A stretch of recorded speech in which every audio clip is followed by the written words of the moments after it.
Shetani hategemei dhambi kutugombanisha sisi na Mungu, anategemea kitu kinachoitwa defilement. Kwa sababu defilement inaifanya nyumba nzima inakuwa ya hovyo. Defilement inaweza kaishi generations, inaenda paka kwa watoto. Unajisi ni kama mafuta juu ya maji, kanatembea kila mahali. Unajisi ni mpana na ni mkubwa sana. Kwenye defilement kuna dhambi, kwenye defilement kuna vitu ambavyo havita kuzuia kuingia mbinguni kwenye ulimwengu wa defilement. Na ndio maana mimi hupenda kuzungumza sana kuhusiana na defilement.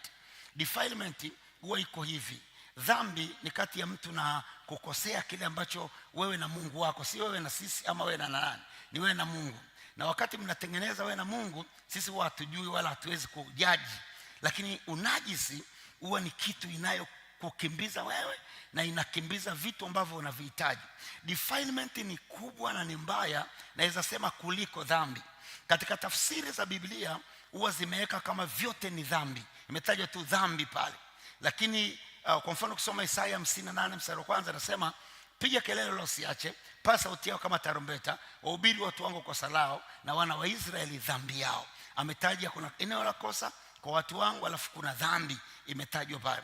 Defilement inakufanya unakimbiwa na vitu.